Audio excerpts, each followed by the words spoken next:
എന്താ അമ്മേ? കുഞ്ഞിന്റെ കാര്യമാ. കുഞ്ഞ് വാശി പിടിച്ചിരിക്കുമ്പോ അങ്ങോട്ട് കൊണ്ടുപോകാം, അവിടെ നിർത്താനൊന്നും പറയാൻ നിൽക്കണ്ട. അങ്ങനെ ചെയ്യാൻ തുടങ്ങിയാലേ അതിന് നേരം ഉണ്ടാവും. അവൻ നമ്മളുമായിട്ടൊന്ന് പൊരുത്തപ്പെട്ട് വരട്ടെ അമ്മേ. അവൻ പൊരുത്തപ്പെടും. എല്ലാവരും സ്നേഹമായിട്ട് പെരുമാറിയാലേ അവൻ പൊരുത്തപ്പെടുക തന്നെ ചെയ്യും.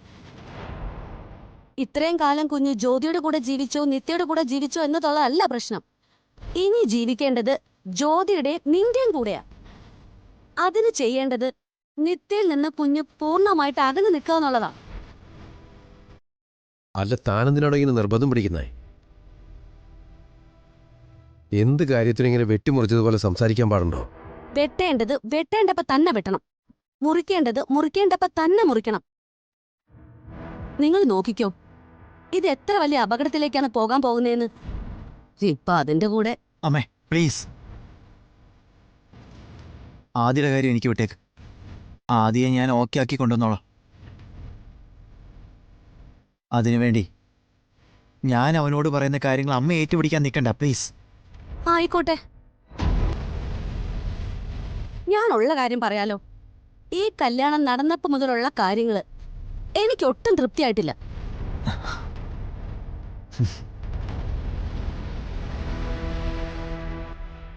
പറഞ്ഞു പറഞ്ഞ് താൻ അവനെ കൂടെ വെറുപ്പിക്കുമല്ലോ. അല്ലെങ്കിലും കല്യാണം കഴിഞ്ഞാലേ ആ മക്കളെ പേടിക്കണമെന്നുള്ളതാ. എപ്പോഴാ ഭാര്യ വീട്ടുകാരോട് കൂറ് കാണിക്കണമെന്ന് അറിയാൻ പറ്റില്ലല്ലോ. എടോ, താനൊന്നും മിണ്ടാതിരിക്കണോ? നാട്ടു നടപ്പ് ഞാൻ പറഞ്ഞെന്നേ ഉള്ളൂ. ഇവിടെ അത് ഉണ്ടാവാതിരിക്കട്ടെ. എന്താ മോളെ, എന്തു പറ്റി? അമ്മേ, ആദ്യം മോനെ എന്തോ പ്രശ്നമുണ്ട്. അവൻ വല്ലാണ്ട് കരയമ്മേ. അവൻ കരഞ്ഞ് ബഹളം വെക്കുന്നത് ഞാൻ ശരിക്കും കേട്ടു. അത് മോള് സ്വപ്നം കണ്ടതായിരിക്കും. അല്ല അമ്മേ, അല്ല, അവൻ എന്തോ പ്രശ്നമുണ്ട്. ഒന്നുമില്ല മോളെ, നീ സ്വപ്നം കണ്ടതാണെന്ന്. അമ്മയ്ക്ക് എന്താ പറഞ്ഞാ മനസ്സിലാവില്ല. ഞാൻ അവന്റെ കരച്ചിൽ കേട്ടതാ. ഞാൻ പോയി നോക്കട്ടെ.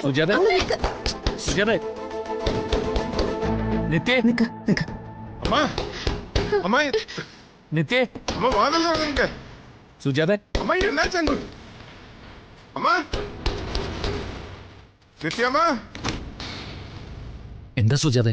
അത് ഉറങ്ങുന്നത് വരെ ആദിയുടെ കാര്യ സംസാരിച്ചുകൊണ്ടിരുന്നത്. ഇപ്പൊ സ്വപ്നം കണ്ടു എന്ന് പറഞ്ഞ് കരച്ചില്ല. എന്താ മോളെ ഇത്? അച്ഛാ, ആദ്യം ഒന്ന് വിളിക്ക്. അവൻ ഉറങ്ങിയൊന്ന് ചോദിക്ക്. അവൻ എന്തെങ്കിലും കഴിച്ചോന്നൊന്ന് ചോദിക്ക്. என்னம்மா இது பாதராத்திரி ஆயிடுச்சு, இவ்வளவு நேரம் வந்து குழந்தை தூங்காதிருக்குமா? അയ്യോ ഇല്ല ശരവണ, അവൻ ഉറങ്ങിയിട്ടില്ല. അവൻ നമ്മളെല്ലാവരും വിളിച്ച് കരഞ്ഞോണ്ടിരിക്കുക. അച്ഛാ, ഒന്ന് വിളിക്കച്ചാ. ഒന്ന് വിളിക്ക് രഘുവേട്ടാ. അല്ലാതെ എത്ര നേരം എന്ന് വെച്ചാ ഇതും കണ്ടോണ്ടിരിക്കുന്നത്. ഇവള് മോനോടൊന്ന് സംസാരിക്കെങ്കിലും ചെയ്യട്ടെ. അത് അവർക്ക് ഇഷ്ടാവില്ല സുജാതെ. വീണ്ടും വീണ്ടും അവരെ കൊണ്ട് ഓരോന്ന് പറയിപ്പിക്കുന്നത് ശരിയാണോ? അച്ഛാ, എനിക്ക് ആദ്യോടൊന്ന് സംസാരിക്കണം.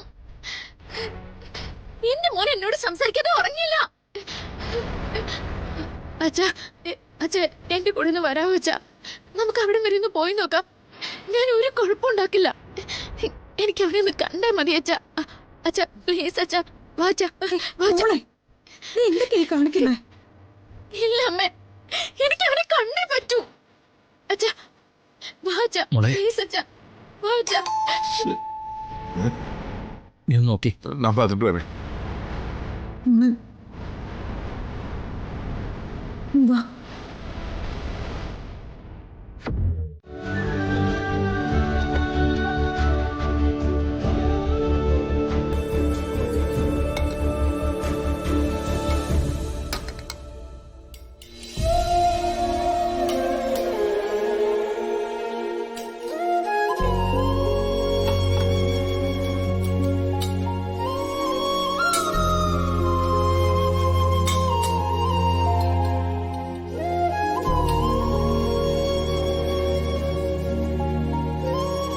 മനുവിന് ഈ സിറ്റുവേഷനൊക്കെ മനസ്സിലാവുമല്ലോ. എല്ലാം പെട്ടെന്നായതുകൊണ്ടാ. അത് സാരമില്ല അങ്ങളെ, എനിക്കത് മനസ്സിലാക്കാവുന്നേ ഉള്ളൂ.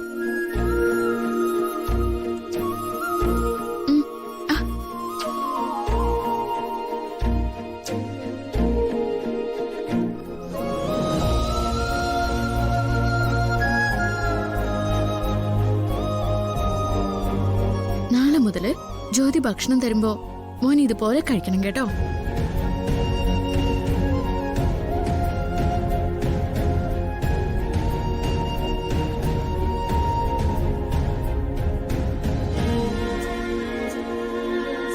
അച്ഛനെയും അമ്മയും ഒക്കെ അനുസരിക്കണം.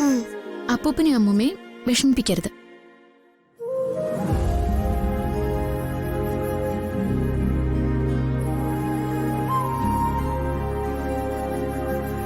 നിത്യമ്മയുടെ ആദ്യക്കുട്ടനല്ലേ? നല്ല കുട്ടികള് മറ്റുള്ളവരെ വിഷമിപ്പിക്കില്ല.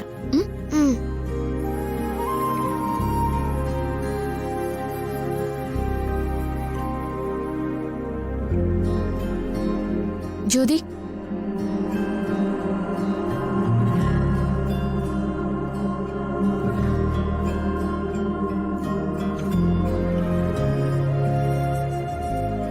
മോന്റെ ഡ്രസ്സുകളൊക്കെ എടുത്തോണ്ട് പോകണം.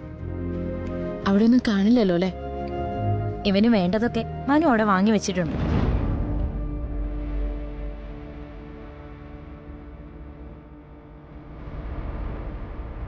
എന്നാലും ഇവിടെ ഉള്ളതൊക്കെ കൊണ്ടുപോയിക്കോളൂ. മോൻ കഴിക്കേ. നിത്യാമ്മ, എനിക്ക് കല്യാണിയെ കാണണം. മോൻ ആദ്യം ഇത് കഴിച്ചു തീർക്ക, എന്നിട്ട് നമുക്ക് രണ്ടുപേർക്കും കൂടി പോവാം.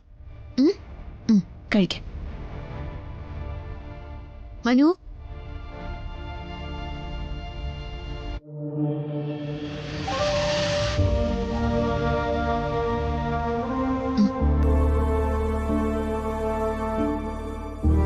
മനു, ഇവനെയും കൊണ്ട് ഇപ്പോ കല്യാണിയുടെ അടുത്ത് പോകുന്നതിന് കുഴപ്പമൊന്നുമില്ലല്ലോ? എന്ത് കുഴപ്പം നിത്യേച്ചി? ഇവന്റെ സന്തോഷമല്ലേ നമുക്ക് വലുത്.